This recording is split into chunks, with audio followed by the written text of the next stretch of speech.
Mas eu penso que a gente também tem muita gente bacana aí nessa roda, né? E temos perguntas, temos comentários, a gente tem o nosso tempo também, que corre contra a Mas não gente. sei qual é a pergunta. A que eu li era assim, tem tantas questões e que não tem respostas, então não é para abrir. Eu ainda tentei responder a ela, quer dizer, realmente não é que a falta de respostas leve a uma direta, que é não abrir, né? Mas é buscar essas respostas, que eu acho que todos nós aqui da mesa provocamos muito isso, né? Com a sua comunidade. É lá que a gente vai conseguir entender, né? Essa mesma pessoa perguntou, tem uma escola que não tem janela, essa escola não dá para abrir. Um protocolo de saúde é ter ventilação, um ar que possa circular, uma série de coisas, sabe? Eu acho que, assim, a gente vai encontrar as respostas. É o que acho que a nossa mesa tentou dirigir para o espaço da escola, da creche, com todas... Desculpe, foi uma que eu li e respondi lá. Camila e Thaís fizeram uma pergunta muito similar, que foi logo no início que eu notei, a questão que hoje, que vocês, inclusive, trouxeram, que eu acho que talvez elas tenham se sentido contempladas, ou não, né? Que eu acho que é uma provocação, a questão do que os professores não estão sendo ouvidos, eles não foram convocados para participar dessa retomada. Então, assim, que caminhos, né? A Thaís colocou, a Camila escreveu aqui que teve que botar o bebê para dormir, mas a gente pode mandar um e-mail, mas se alguém aí, pode ser Dani, pode ser Tatiana, o próprio Carlos, enfim, se alguém pode trazer um pouco essa pauta aí, porque realmente eu concordo, não ouvi nenhum professor sendo convocado para participar dessa discussão, dessa retomada. Eu posso falar aqui... Eu acho que os professores vêm sendo ouvidos através dos sindicatos, né? De categoria. Eu acho que os sindicatos representam a voz do professor também, não? É só. Mas eu acho, Ivone, que você responde bem. Por exemplo, eu tive a oportunidade de entrar numa plenária do CEP como convidado, lá em Araruama e Saquarema, né? E fiquei impressionado como os professores naqueles dois municípios foram chamados de volta à escola e não havia nenhum planejamento para receber esse professor. Nem os equipamentos, como vocês já disseram, de proteção, eles tinham como oferta, ou eles se viravam para ter ou não. Naquela plenária, os professores presentes resolveram votar uma greve e pararam, né? Eu acho que o professor não pode ser excluído dessa decisão, entendeu? E ele merece a proteção, merece estar seguro, né? Como, não sei se foi Tatiana que falou, mas assim, qual é o risco que tem das crianças transmitirem ou não, qual é a relação dela com as famílias? Se o professor não tiver também preparado para isso, no sentido de que ele tenha que ter uma formação. Por isso é que eu falo, e vocês também citaram, a questão da intersetorialidade. Nós temos que preparar esses profissionais para o que a gente vai fazer na volta, né? Porque essas dúvidas existem. Do ponto de vista médico, existem vários artigos científicos maravilhosos, uns que provam que as crianças não transmitem e outros que dizem por A mais B que as crianças também transmitem. O fato é que elas têm uma manifestação muito mais leve quando elas pegam a Covid, né, e não costumam ter casos graves, né? Esses dias, em Belo Horizonte, eu li uma notícia de que tinha quadro de síndromes gripais importantes, provavelmente decorrentes de Covid, em creches de BH, que estão sendo vistas. Então, não dá para excluir nenhum elemento, e por isso que eu falo, mesmo com a precariedade do acesso aos serviços de saúde, os gestores têm esse papel de juntar aos professores, e professor tem que ser vacinado. Eu sempre falo, 200 milhões de brasileiros precisam ser vacinados, mas se os médicos, os profissionais de saúde estão na frente, no front, precisam ser também, eu acho que o professorado tem que ser professor e os profissionais de escola. E a gente foca no professor, mas esquece de quem vai estar fazendo a refeição, de quem vai estar distribuindo, quem está fazendo... Né? Existe uma Isso é que é importante. A gente tem que pensar dentro de um contexto amplo que abrigue as pessoas, para que a escola também seja acolhedora, não só para nossas comunidades, mas para os seus professores, os seus mentores, aqueles que fazem. Não dá, ninguém está sabendo o que fazer para tudo, é sempre uma novidade. Desculpa, eu falo muito. Deixa eu fazer uma fala aqui para a Thaís e para a Camila, quando ela fala assim da escuta, né? A Rede Municipal do Rio, né? Hoje eu estava conversando com pessoas da gestão para saber como estavam os números, né? Parece que são 900, é quase 1.000 escolas, 930 mil escolas que têm educação infantil. De 1.500, né, e poucas escolas no município do Rio de Janeiro todo, 900 e poucas são de educação, têm crianças de educação infantil. Então, existem formas e formas de fazer gestão, né, e de ser grupo. Então, deve ter escolas que escutam mais, escolas que escutam menos. Isso não é uma coisa que está dada, né? Ser escutado é um exercício, é uma luta. Eu aprendi muito na gestão, que é um exercício difícil, porque é a espera, né? A escuta significa espera para situações que muitas vezes necessitam de respostas muito rápidas, né? E essa agora é uma delas, né? Tem uma data para o retorno, já, de 38 as escolas, né? E se as outras escolas não estiverem discutindo isso, assim, como é que vai ser? Então, assim, sempre eu penso, quem faz a escola? Quem vai fazer a pergunta?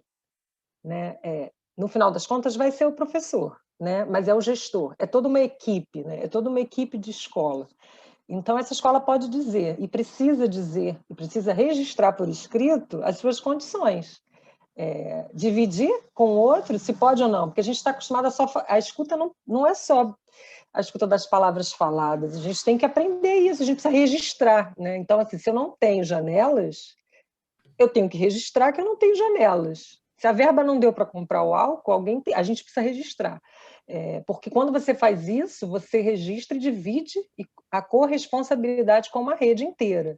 Então, está claro que o sabão acabou, né, há muitos anos, né, nas redes públicas. Né? A gente lava a roupa, a música do Lenine, né? A lavadeira do Rio, muito lençol para lavar, fica faltando uma saia quando o sabão se acabar. É essa angustiazinha que o professor tem. Ele tem medo de dizer, então estou indo, aí vai para a escola e abre, e a partir dali ele vai sozinho. Essa solidão que a gente aprendeu que é ser escola é que não pode ser. Essa solidão que eu vivi por 14 anos, não por 14 a vida inteira, né? Em CIEPs de 1.000 alunos, porque são escolas imensas, né? E aí o diretor sozinho para fazer tudo. É claro que ele não tem tempo para tudo e para todos e para ouvir todos, né? Então tem toda uma estrutura para não haver isso. Então a gente tem que lutar para mudar isso. Né? Acho que como Ivone diz, né? Temos muitas coisas conquistadas, né? São os EDIs, né, com prédios planos que começaram a ser construídos, são os concursos de PEI. Eu acho assim, eu vi coisas belíssimas na pandemia, dentro das comunidades, de contato mesmo do diretor, do coordenador, com os pais de alunos, com grupos, enfim. Só que é isso, né? É a gente assumindo para nós, às vezes individualmente, uma coisa que o Estado precisa estar junto. Então, a gente precisa ir para os lugares onde os coletivos estão organizados, né, para fazer essa escuta de forma menos personalizada e mais de classe. É a hora que a gente precisa ser classe também. A força do coletivo. A né? Lívia está trazendo uma questão aqui bem interessante da experiência lá em Niterói, que a Fundação Municipal de Educação propôs a construção de planos locais de retomada, né, de retorno, uma construção no coletivo. Mesmo assim, ela coloca muitas dúvidas, elas que enquanto ia escrevendo, o Carlos foi respondendo, com os protocolos de segurança a serem realizados, com as crianças, a preocupação é que as crianças levem consigo vírus para casa, para a comunidade. Isso também foi colocado pela Camila no início. Essa acho que é uma preocupação de todas nós. E a Roberta, depois se você puder botar aqui no chat, não sei se ela trabalha na rede municipal estadual, ela diz que sente que tem sido escutado, os professores têm sido escutados. Então, se ela puder colocar um pouco essa experiência, é bacana para a gente poder saber, porque eu não tenho visto muito isso. Alguém pode responder, Ivone, em relação aos sindicatos, também dos professores, como é que eles estão atuando? Porque os sindicatos são mais da rede particular, né? Não, da rede pública também. Eu da mesma rede pública. também fui convidada pelo CEP, pela Coordenação da pelo Educação CEP, Infantil, do município do Rio de Janeiro, mas o CEP e o Simpro foram juntos, numa discussão no início da pandemia. A gente fez uma roda de conversa sobre as questões de como a gente estava iniciando, até por conta que a gente nem sabia o que ia fazer. Quando a gente fechou os portões lá da creche no dia 21 de março de 2020, a gente achou que em abril a gente já ia estar de volta, depois da Semana Santa. E aí foi passando, já está chegando a segunda Semana Santa e os portões ainda continuam fechados. E quando a gente fala aqui, a gente vê uma escola, um espaço de educação infantil que não tinha janela antes da pandemia, não podia estar sendo instalada. Vocês estão vendo a dificuldade que é e a invisibilidade, que é uma coisa antiga? Já não tinha janela antes, já não tinha sabão antes. E aqui nós temos hoje, a nossa preocupação é de como os estados, os municípios, vão dar conta de responder isso. Os meninos e as meninas, as crianças pequenas, não estão recebendo as suas bolsas, auxílios de alimentação, né?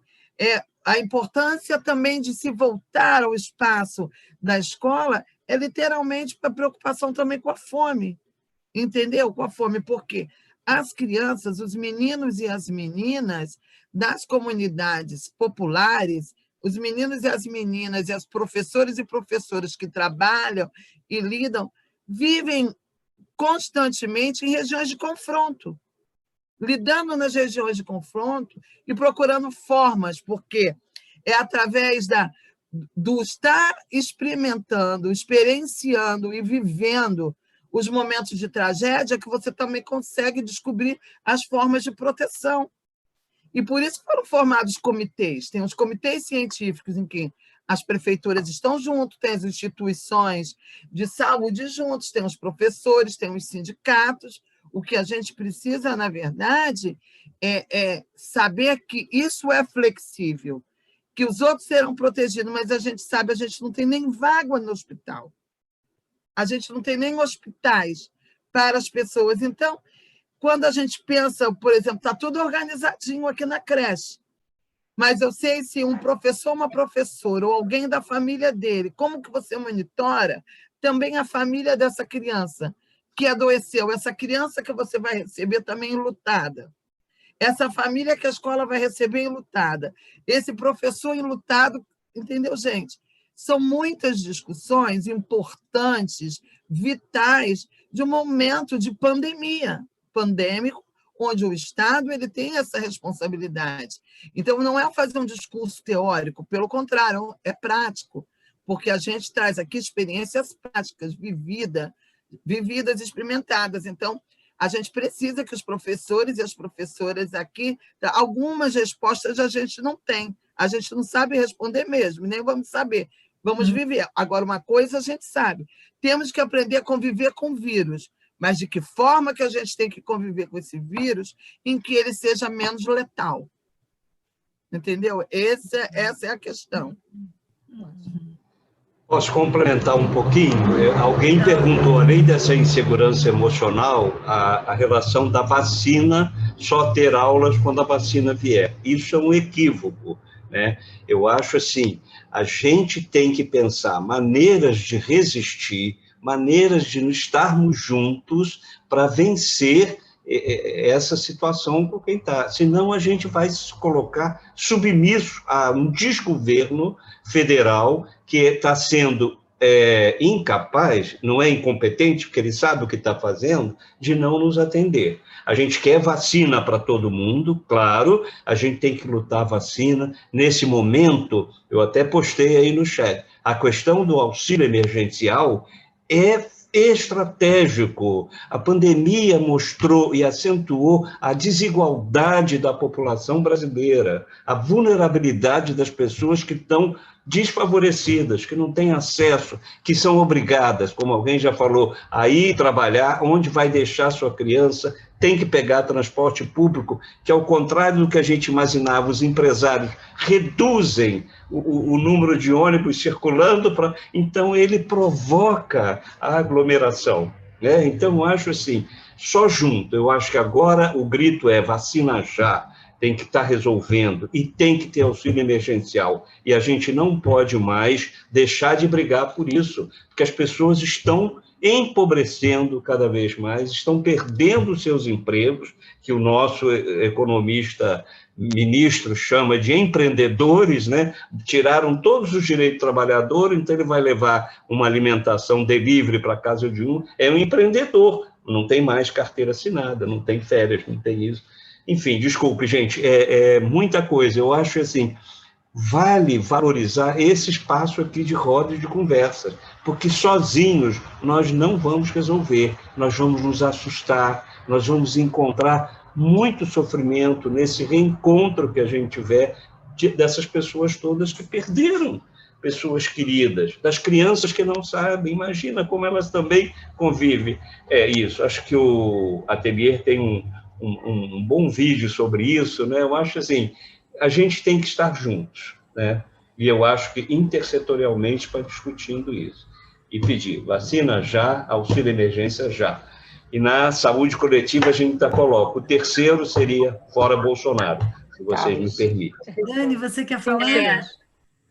Quero falar rapidinho, assim, acho que muitas coisas importantes foram ditas, mas só queria, assim, primeiro, enfatizar, né, o que a gente já vem dizendo, mas enfatizar essa importância da construção dos coletivos que nos fortalecem, inclusive nessa construção de segurança, né, e de apoio emocional, né, que todos nós, assim, acolhimento, apoio emocional recíproco. Eu acho que isso que a gente pode fazer aqui, né, num grupo de pessoas estrangeiras, né, de modo geral, se a gente está numa comunidade escolar, numa escola, numa creche, né, a gente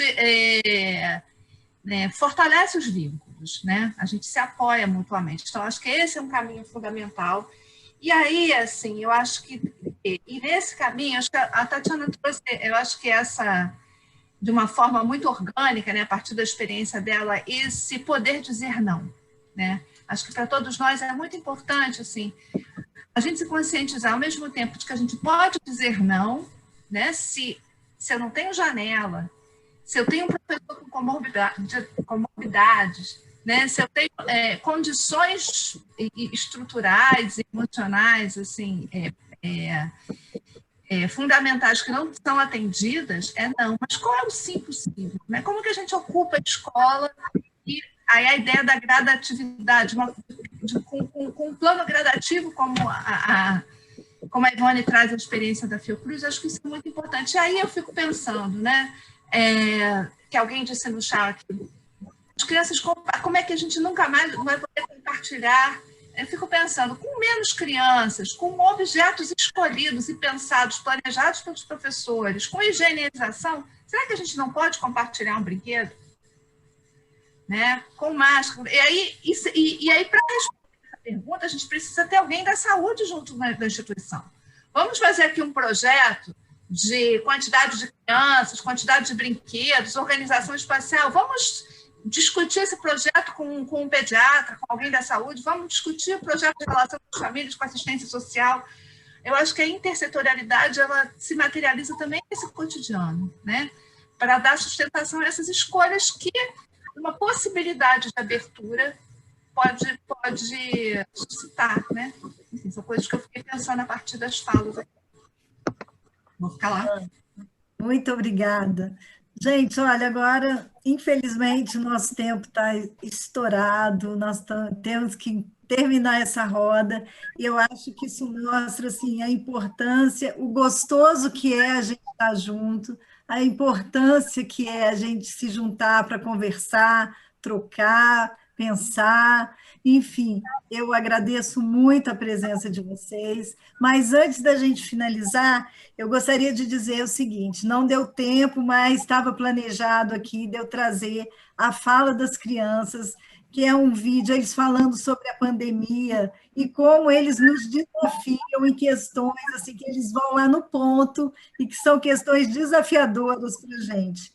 E esse vídeo ele foi produzido por participantes da Rede Nacional Primeira Infância, a Cristina Bó, ela estava até aqui, não sei se ela ainda está aqui na nossa roda, o professor Vital, que é uma referência aí para a gente, é um mestre para mim, e, enfim, outros participantes da rede, mas eu deixo aqui a dica, Rede Nacional Primeira Infância, aí vocês procurem por Ciranda de Ações, Escuta de Crianças.